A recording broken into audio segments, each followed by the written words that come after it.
Today we will read 14th chapter of history. Chapter name is हर्ष का साम्राज्य, हर्ष empires.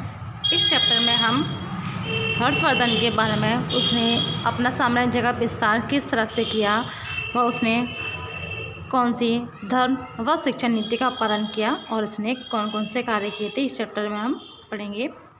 The first is Vardhan वंश। वर्धन वंश प्रभाकर वर्धन यानी 580 से 605 वर्धन वंश का संस्थापक था, यानी कि वर्धन वंश जो शुरू किया था वो प्रभाकर वर्धन ने किया था।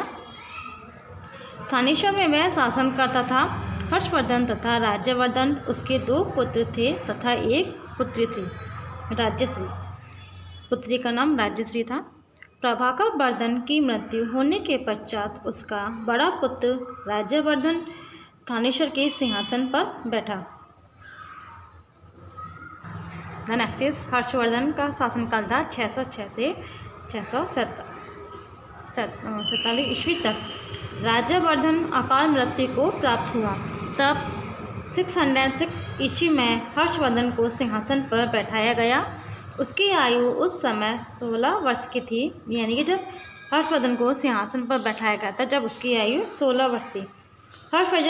हर्षवर्धन ने अपनी बहन के पति जो कन्नौज का शासक था कि उसकी मृत्यु के बाद कन्नौज तथा थानेश्वर के राज्यों को परस्पर मिला लिया तथा कन्नौज को थानेश्वर के स्थान पर अपनी राजधानी बनाया। थानेश्वर की अपेक्षा कन्नौज की स्थिति अधिक उपयुक्त तथा केंद्रीय स्थिति होने के कारण प्रशासन के लिए अधिक सुविधाजनक थी। हर्षवर्धन ने एक शक्तिशाली शासन की स्थापना कर 41 वर्षों तक राज्य किया। नेक्स्ट इज हर्ष का प्रशासन। हर्ष उदार एवं न्यायप्रिय शासक था। एक मंत्री परिषद प्रशासन में उसकी सहायता करती थी। प्रशासन के अनुसार साम्राज्य प्रांतों में बटा था जो देश कहलाते थे। देश का शासन चलाने के लिए गवर्नर होते थे जो कुमारामात्य कहलाते थे। हर्ष के समय दंड विधान कठोर था। गंभीर अपराधों के लिए मृत्युदंड दिया जाता था। एक शक्तिशाली सेना थी जिसमें पैदल, घोड़े, रथ आदि शामिल थे। द नेक्स्ट इज धर्म मीन्स रिलीजियन। हर्ष सूर्य एवं शिव का उपासक था। बाद में हर्ष ने बौद्ध धर्म के महायान संप्रदाय को अपना लिया था। उत्तरी भारत में वैष्णव धर्म तथा दक्षिण भारत में शैव धर्म का प्रचलन अधिक था। हर्ष प्रति 5वें वर्ष प्रयाग में माघ मेले के अवसर पर दान दिया करता था। हर्ष बौद्ध ब्राह्मण, भिक्षु, अनाथ तथा निर्धनों को दान देता रहता था। द नेक्स्ट इज शिक्षा, साहित्य, एजुकेशन एंड लिटरेचर। नालंदा विश्वविद्यालय यानी कि बिहार धार्मिक शिक्षा एवं उच्च शिक्षा का महान केंद्र था। यहाँ दर्शन, गणित, खगोल तथा धर्म की शिक्षा दी जाती थी। इस विश्वविद्यालय में एशिया के अनेक देशों के विद्यार्थी शिक्षा प्राप्त करते थे। यहाँ लगभग 10,000 विद्यार्थी शिक्षा ग्रहण करते थे तथा उन्हें शिक्षित करने के लिए 1,500 अध्यापकों की व्यवस्था थी। यहाँ शिक्षा के साथ ही निवास तथा भोजन की निःशुल्क व्यवस्था थी। हर्ष भी इसी विश्वविद्यालय को नियमित दान दिया करता था। गया, उज्जैन तथा तक्षशिला भी प्रसिद्ध विश्वविद्यालय थे। हर्ष को उत्तरी भारत का अंतिम हिंदू सम्राट कहा जाता है। हर्ष की मृत्यु के बाद उसका साम्राज्य ही छिन्न भिन्न नहीं हुआ वरन संपूर्ण उत्तरी भारत में अशांति तथा अव्यवस्था व्याप्त हो गई। छोटे छोटे राजा उभरने लगे जो परस्पर युद्धरत रहते थे। द नेक्स्ट इज राजस्व तथा कल्याणकारी कार्य। भूमि उपज का 1/6 भाग कर के रूप में लिया जाता था।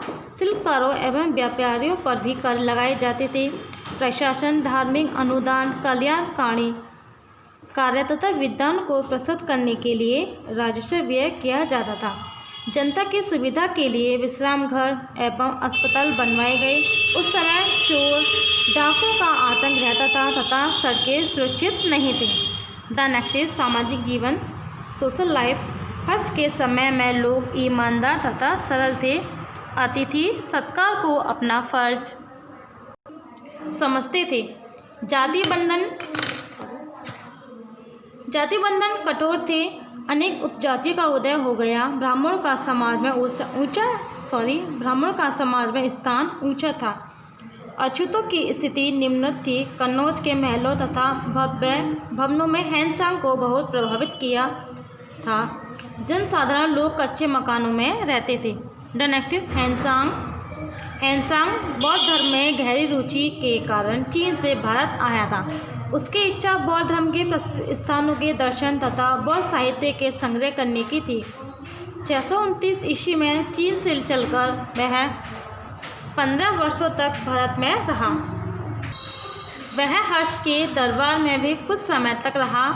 उसने बोध गया, कांची, प्रयाग, बनारस, कश्मीर तथा नेपाल आदि स्थानों का भ्रमण किया। 645 ईस्वी में वह चीन वापस चला गया। अपनी भारत यात्रा के अनुभवों का संकलन उसने अपनी पुस्तक सी.यू. की में किया, जिसका अर्थ है पाश्चात्य संसार में रिकॉर्ड। हर्ष के साम्राज्य की विस्तृत जानकारी प्राप्त करने का ये ऐतिहासिक स्रोत है।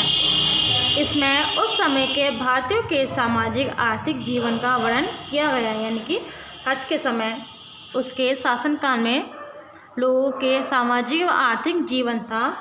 इस सब का विवरण एक पुस्तक में किया गया है। Chapter is finish. I hope you all are understand this chapter and thank you.